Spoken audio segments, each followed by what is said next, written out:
Friends, स्वागत है आप सभी का मेरे चैनल टीचिंग साइट्स में।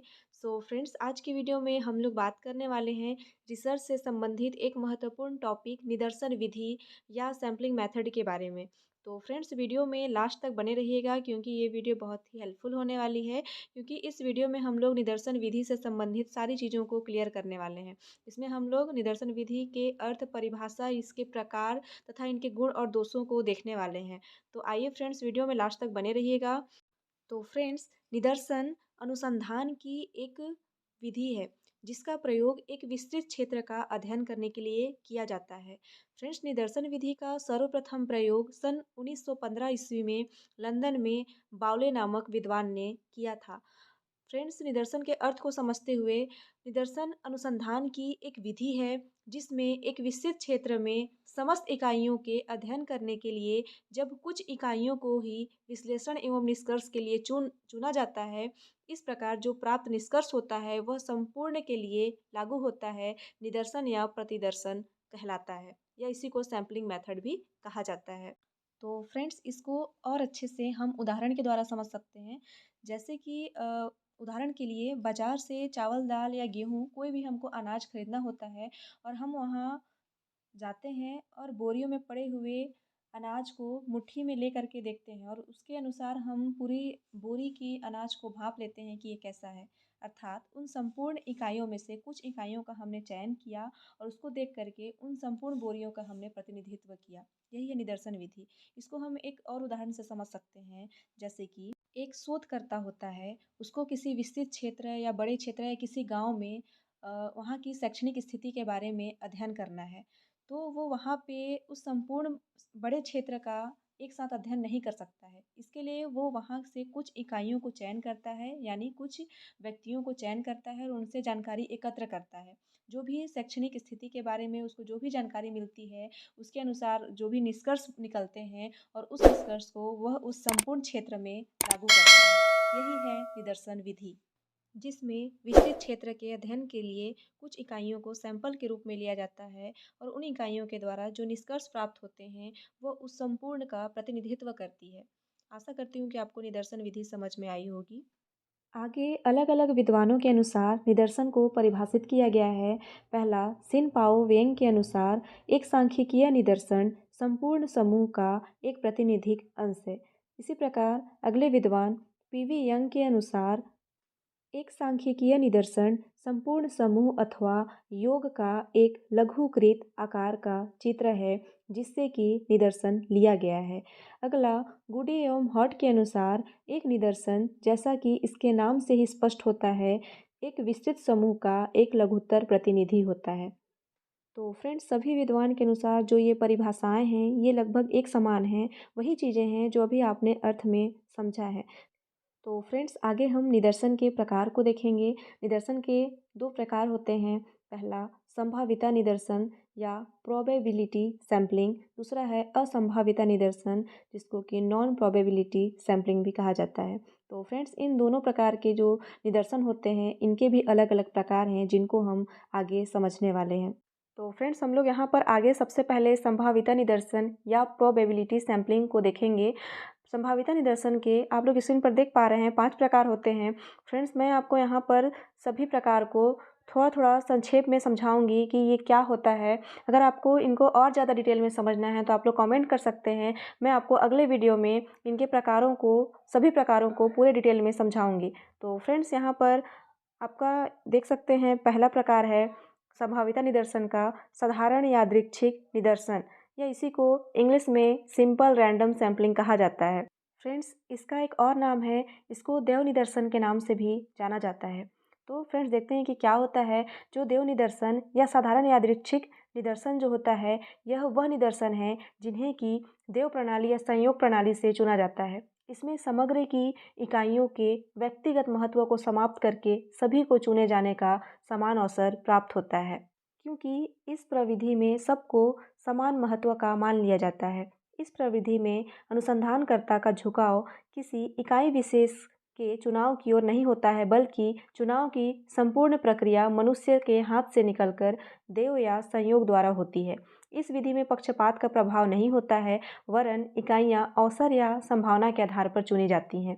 जैसा कि उदाहरण के लिए लॉटरी विधि, कार्ड विधि, टिपेट विधि, ग्रेड विधि इत्यादि ये सभी कुछ ऐसी विधियां हैं जिनके द्वारा देव निदर्शन चुनी जाती है। अगला है स्तरित यादृच्छिक निदर्शन या स्ट्रेटिफाइड रैंडम सैम्पलिंग या इसी को मिश्रित निदर्शन भी कहा जाता है। यह विधि देव निदर्शन और उद्देश्यपूर्ण निदर्शन का मिश्रित रूप है। इस विधि के अनुसार पहले समग्र को उसकी भिन्न भिन्न विशेषताओं के आधार पर सविचार निदर्शन द्वारा अनेक सजातीय खंडों या स्तरों में बांट दिया जाता है। इसके पश्चात उन स्तरों में से अलग अलग देव निदर्शन रीति द्वारा इकाइयाँ चुन ली जाती हैं। इस प्रकार स्तरित यादृच्छिक निदर्शन होता है। अगला है क्षेत्र या गुच्छ निदर्शन या इसी को एरिया या क्लस्टर सैंपलिंग भी कहा जाता है। इस विधि के द्वारा जब बहुत से छोटे छोटे क्षेत्रों, समूहों या गुच्छों में से कुछ क्षेत्रों, समूहों या गुच्छों को निदर्शन के लिए इकाई के रूप में चुना जाता है और उन सभी इकाइयों का संपूर्ण अध्ययन जब किया जाता है तो इस विधि को क्षेत्र या गुच्छ निदर्शन कहा जाता है। अगला है बहुस्तरीय निदर्शन या मल्टी स्टेज सैंपलिंग। इसमें बहुत बड़े से क्षेत्र से निदर्शन निकालने के लिए इस विधि का प्रयोग किया जाता है। जैसा कि मान लीजिए कि हमें किसी राज्य में भिक्षावृत्ति का अध्ययन करना है। चूँकि अध्ययन क्षेत्र बड़ा है तो ऐसे में हमको भिक्षावृत्ति को समझने के लिए इसको कई स्तरों में बांटकर समझना होगा। सबसे पहले हम इसको ग्रामीण स्तर पर अध्ययन करेंगे, फिर नगरीय स्तर पर समझेंगे और फिर ब्लॉक स्तर पर अध्ययन करेंगे। इसके बाद जिला स्तर पर अध्ययन करके समझेंगे और फिर बाद में राज्य स्तर पर हम फाइनल निष्कर्ष निकाल पाएंगे। तो ऐसा करके हम इसको कई स्तरों में बांटते हुए जब निदर्शन द्वारा अध्ययन किया जाता है तो यह बहुस्तरीय निदर्शन या मल्टी स्टेज सैंपलिंग कहलाता है। अगला है व्यवस्थित निदर्शन या सिस्टमैटिक सैंपलिंग। इसमें भी समग्र में से कुछ इकाइयों का चयन कर सिस्टमैटिक तरीके से अध्ययन किया जाता है। अगला है निदर्शन का दूसरा प्रकार असंभाविता निदर्शन या नॉन प्रोबेबिलिटी सैंपलिंग। तो फ्रेंड्स, आप लोग स्क्रीन पर देख पा रहे हैं, इसके भी 5 प्रकार हैं। हम इन सभी प्रकारों को संक्षेप में यहाँ भी देखेंगे। पहला है उद्देश्यपूर्ण निदर्शन या परपोजिव सैंपलिंग या इसी को सविचार निदर्शन भी कहा जाता है। इसमें जब शोधकर्ता जानबूझकर किसी विशेष उद्देश्य से अपने निर्णय के अनुसार समग्र में से अध्ययन हेतु कुछ इकाइयों का चुनाव करता है। इस विधि में शोधकर्ता का निर्णय तथा उद्देश्य ही प्रधान रहता है, तब ऐसे विधि को उद्देश्यात्मक या सविचार निदर्शन कहते हैं।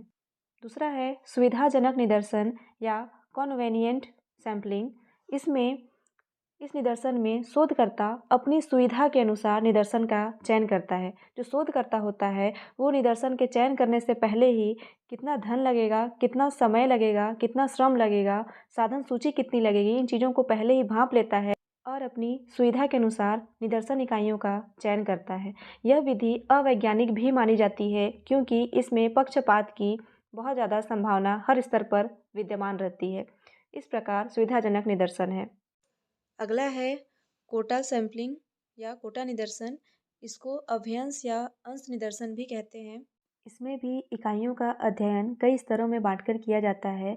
यह थोड़ा बहुत स्तरीकृत यादृच्छिक निदर्शन के समान ही है, किंतु इस विधि में शोधकर्ता प्रत्येक स्तर के अंश में इकाइयों का चयन अपनी योग्यता और विवेक से करता है।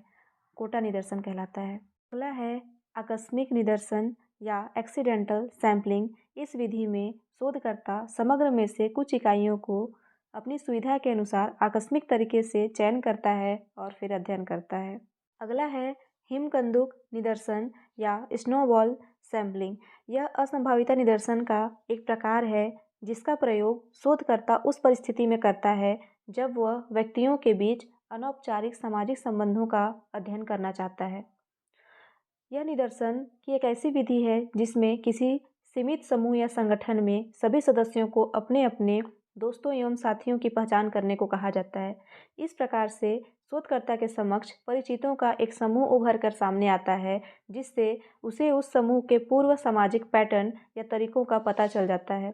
स्नोबॉल सैंपलिंग का स्वरूप समाज मितीय पर आधारित होता है। इसमें प्रत्येक व्यक्ति को यह बताना अनिवार्य होता है कि वो संबंधित जानकारी सूचना को कहाँ से प्राप्त करते हैं। इस निदर्शन में कुछ खास व्यवहार को, जैसे दोस्ताना संबंध को आधार बनाया जाता है। इस प्रकार स्नोबॉल सैंपलिंग होता है। तो फ्रेंड्स, ये थे निदर्शन के प्रकार, जिसको मैंने बहुत ही शॉर्ट तथा संक्षेप में समझाया है। अगर मैं इसको पूरा डिटेल में समझाती तो इसका अलग से बहुत लंबा वीडियो बनता। अगर फिर भी आपको इसको डिटेल में समझना है तो आप लोग कमेंट कर सकते हैं, मैं इसके प्रकार को अलग से डिटेल वीडियो में लेकर के आऊँगी। फ्रेंड्स, इसमें आगे मैंने निदर्शन विधि के गुण और दोष या सीमाओं का भी मेंशन किया है, इसको भी हम थोड़ा सा देख लेते हैं। तो फ्रेंड्स, इसमें निदर्शन विधि का पहला गुण है समय की बचत। चूँकि समग्र में से कुछ इकाइयों का गहनता से अध्ययन किया जाता है, इसलिए इसमें समय की बचत होती है तथा धन की भी बचत होती है, साथ में श्रम भी कम लगता है। परिणामों की शुद्धता, अर्थात निदर्शन में इकाइयों की संख्या कम होने के कारण अध्ययनकर्ता का ध्यान कुछ निश्चित इकाइयाँ जो होती है उन्हीं पर केंद्रित रहता है, जिससे कि जो हमको निष्कर्ष या परिणाम मिलते हैं वह यथार्थ या शुद्ध होते हैं। त्रुटियों की कम संभावना रहती है, क्योंकि इसमें जो कार्य क्षेत्र होता है वह सीमित रहता है। इसके बाद निदर्शन विधि में कुछ सीमित क्षेत्र या कुछ इकाइयाँ होने की वजह से इसमें गहन अध्ययन किया जाता है। अगला है तथ्यों की पुनर्परीक्षा। निदर्शन अध्ययनों में इकाइयों की संख्या कम होने के कारण अगर आवश्यकता पड़ती है तो उसकी पुनः परीक्षा भी करना संभव होता है। इस प्रकार से निदर्शन विधि के गुण या उपयोगिताएं हैं। इसके बाद आगे है निदर्शन विधि के दोष या सीमाएं। इसमें पहला है पक्षपात की संभावनाएं। कभी कभी या कुछ परिस्थितियों में निदर्शन विधि में भी पक्षपात की संभावनाएं रहती हैं।